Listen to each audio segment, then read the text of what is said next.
السلام علیکم ورحمۃ اللہ تعالی وبرکاتہ۔ جیسے سلسلہ مثنوی شریف، مولانا روم کی مثنوی شریف آگے 10 بیان کر چکا ہوں، اور 11ویں یہ ہے کہ اس کا جو ہیڈنگ ہے یہ ہے کہ حضرت سلیمان علیہ السلام اور پرندے، یہ عقائد نمبر 11 ہے۔ ایک روز حضرت سلیمان علیہ السلام نے سارے پرندوں کو حکم دیا کہ میرے دربار میں حاضر ہو کر اپنا کمال بیان کریں۔ ہر پرندہ بتائے کہ اس میں کیا کمال ہے۔ چنانچہ سب پرندے حاضر ہوئے، مور، کبوتر، ہدہد، کوا وغیرہ ہر پرندہ حاضر ہو گیا۔ سب اپنا اپنا کمال بیان کرنے لگے۔ ہدہد کی باری آئی تو اس نے کہا، حضور مجھے یہ کمال حاصل ہے کہ چاہے کتنا اونچا اٹھتا ہوں اور زمین سے کتنی ہی دور ہو جاؤں، میری نظر اتنی تیز ہے کہ میلوں دور اور اوپر سے میں زمین کے ذرے ذرے کو دیکھ لیتا ہوں، اور نہ صرف یہ کہ سطح زمین کی ہر چیز دیکھ لیتا ہوں بلکہ زمین کے اندر جہاں پانی ہو وہ بھی دیکھ لیتا ہوں، اور پھر حضور اس پانی کا ذائقہ بھی معلوم کر لیتا ہوں کہ کڑوا ہے یا میٹھا ہے۔ حضور آپ مجھے اپنے ساتھ رکھا کیجیے، آپ اپنے تخت پر تشریف فرما ہو کر ہوا پر سیر فرماتے ہوئے جہاں بھی جائیں گے مجھے ساتھ رکھیں۔ میں زمین میں نگاہ رکھا کروں گا، جہاں بھی زمین کے اندر میٹھا پانی نظر آیا کرے گا میں بتا دیا کروں گا، آپ اپنا تخت وہاں اتار کر اپنا دربار لگا دیا کیجیے۔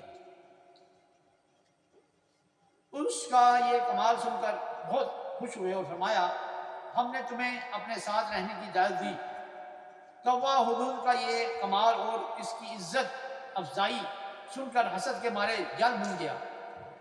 ہدہد نے یہ کہا نا کہ آپ مجھے ایسے ایسے میرے میں خوبیاں ہیں تو آپ مجھے ساتھ رکھے، تو آپ حضرت سلیمان علیہ السلام نے کہا کہ ٹھیک ہے آپ میرے ساتھ رہنا۔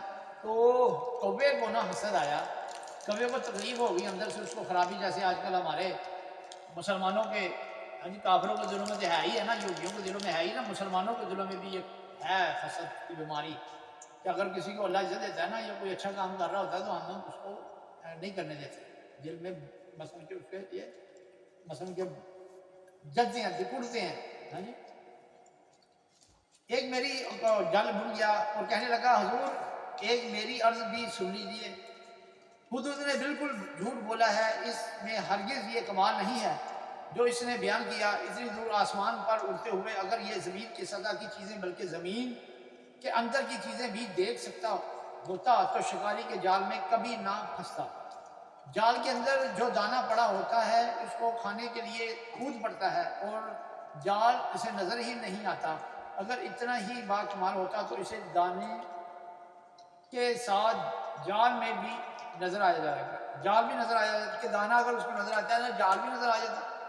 سلیمان علیہ السلام نے ہدہد سے فرمایا، سنا کوے کا اعتراض، تمہارے پاس اس کا کوئی جواب ہے؟ ہدہد نے کہا، حضور یہ حسد ہے اور حسد میں میرے کمال کا انکار کر رہا ہے، آپ میرا امتحان لے لیجئے، میں نے جو کچھ کہا اگر صحیح نہ ہو تو ابھی میرا سر تن سے جدا کر دیجیے گا۔ حضور نظر تو میری واقعی تیز ہے، لیکن جب اس پر قضا کا پردہ پڑ جاتا ہے تو پھر مجھے جال نظر نہیں آتا۔ اس حسد کو میرے کمال پر اعتراض کرنا تو سوچا اس نے، لیکن اسے تقدیر و قضا کی حقیقت نہ سوچا۔ اس سے وہ سبق کیا کہتے ہیں، وہ سبق یہ ملتا ہے تقدیر و قضا میں جو لکھا ہو وہ بہرحال ہو کے رہتا ہے۔ انسان لاکھ تدبیریں کرتا ہے اور ان میں وہ کامیابی بھی حاصل کرتا ہے، لیکن بعض اوقات ساری تدبیریں ناکام ہو جاتی ہیں اور کامیابیاں حاصل نہیں ہوتی۔ عقل و تدبیر سے ضرور کام لینا چاہیے، لیکن اللہ تعالی عز و جل کو کسی صورت بھولنا نہیں چاہیے۔ ہزار تدابیر کے باوجود بھی بعض اوقات نتیجہ جو الٹ نکلتا ہے وہ یہ انسان کے لیے ایک تنبیہ ہے کہ تم اپنی عقل و تدبیر ہی پر بھروسہ نہ رکھنا۔ ایک طاقت ایسی بھی ہے جو تمہاری تمام تدابیر کے ہوتے ہوئے بھی تمہیں کامیاب نہیں ہونے دیتی، اور وہ اللہ تعالی ہے۔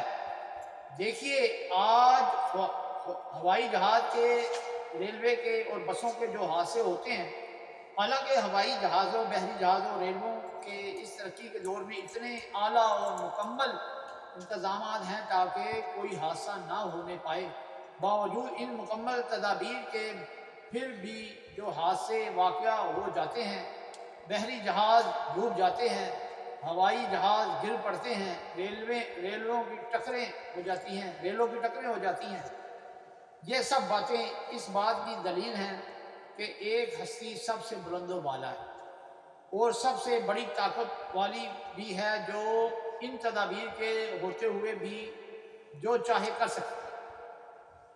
تمہاری تدبیریں دھری رہ جاتی ہیں اور اللہ تعالیٰ عز و جل کی تقدیر غالب آ جاتی ہے۔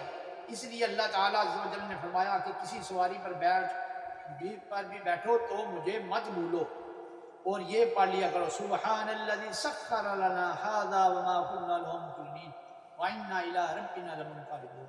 مگر آج کل اس مادی دور میں اپنی عقل و تدابیر پر تو بے حد ناز ہے اور اللہ تعالیٰ عز و جل پر نظر ہی نہیں۔ یہی وجہ ہے کہ ان دنوں حادثوں کی کثرت ہے۔